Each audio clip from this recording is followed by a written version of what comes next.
प्रिय माने प्रभु जीशु नाम आपण मानक नमस्कार ज्ञापन करुच्ची। आपण माने केमिति अछंदी? आम मानक प्रभु जीशु ख्रीष्ट बहुत आपण को प्रेम करती, आपण को स्नेह करती।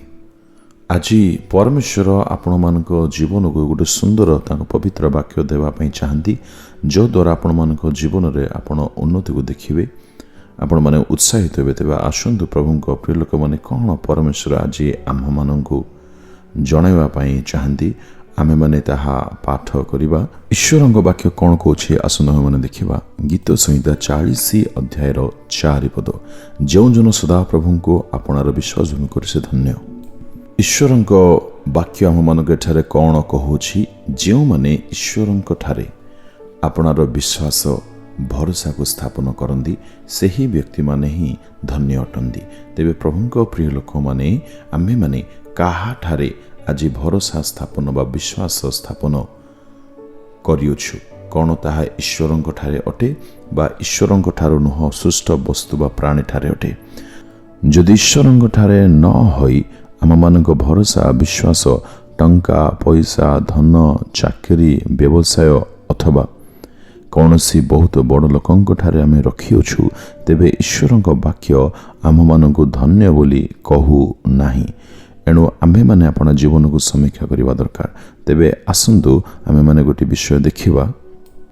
थरे गोटे माँ मते कहले, आज्ञा मु चेन्नई रे मोर पुओ झियो माने रहउथिबारु मु जन व्यक्ति ठारू 300 टंका धार ने गली, जे कि मोर पड़ोसी रे रहउथिले। तेबे से माँ जनक आसे मते बहुत गुहारेले, बहुत विनती करे, आज्ञा मो बहुत दुख बहुत कष्ट अच्छी, जेहेतु मो 300 टंका ऋण नहीं जाइए किंतु परिशोध करिवारे सक्षम हो पारु नाही। मु कौन करिवे, आपण ही मते मार्गदर्शन करंतु। तहिरे मु तांको कहिली, माँ एपरि करिवा द्वारा आपण ईश्वरंक ठारे जे भरोसा रखी अछंती, तांको ठारे जे विश्वास आपणकर अछि, एहा आपण कहउनांती। से माँ जनक कहले, आज्ञा एपरि करिबे नाही मु किमिति, मोर पा 3 गोटी पुओ को मु पाई अछि। परमेश्वर मते सेमानकु दान करिसंती, सेमानक जीवन पाई, सेमानक भरोसा पाई, सेमानक ठारे मु विश्वास रखी, सेमाने जेतु चाकरी करूछंती चेन्नई सहर रे, मते सेमाने गोटी गोटी पुओ जदि 100 टंका लेखाएं प्रदान करिवे बा देबे, तेबे मोर ऋण तो मु परिशोध करदेबी। एथिमे मु सेमानक भरोसा रे एही ऋण करिथिली, जहिरे मोर जीवन रे मु किछि करि परिबे बा किछि लाभ पाई परिबे, किंतु सेमाने मते देउ नाहंती। एणु मु आपण मानक निकट को आसली, आपणक निकट को आसली। ईश्वरक वाक्य मते ए विषय कोन कहउछि, आपण मते सिखांतु बा जणांतु।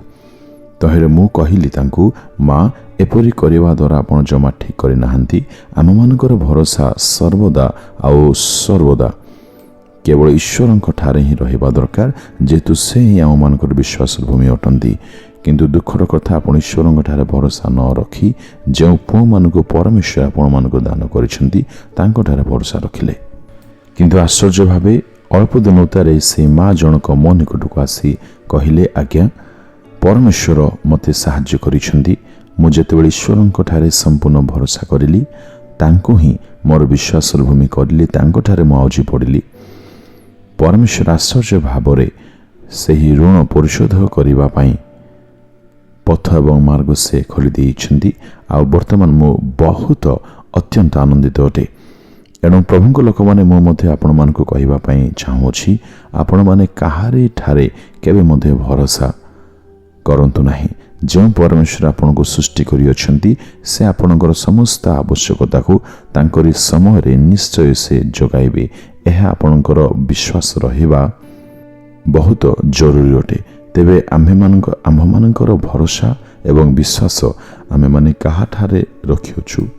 तेबे आसंतु प्रभुଙ୍କ प्रिय लोक माने आमे माने परमेश्वरଙ୍କ ठारे विश्वास भरोसा रखि नथिबारु ताहांको आमे माने कहिबा, हे पिता परमेश्वर प्रभु, मते तमे क्षमा करो, आ मते तमे दया करो, तुम ठारे भरोसा रखि बंचिबा पई मते तमे साहाय्य करूथाओ। हे प्रिय पिता परमेश्वर प्रभु, मोर समस्त दुर्बलता निमंते मु एही समय रे तुम निकटरे आपणा जीवन को आपणार अविश्वास को प्रभु मु तुम ठारे समर्पण करी क्षमा प्रार्थना करुछि। मते तुम दया कर, मु एबेठारु केवल सर्व विषय निमंते तुम ठारे भरोसा करिबी। तुमଠାରେ विश्वास करी तुमଠାରେ आउजी पड़ो मत तुम साहाय्य प्रदान करुथाओ मोर जीवन थिबा जाए मोर भरोसार स्थल तुमे अट मोर विश्वास भूमि तुमे अट एथि मु धन्यवाद दे प्रार्थना जीसुଙ୍କ नाम रे मागुछि पिता आमेन आमेन।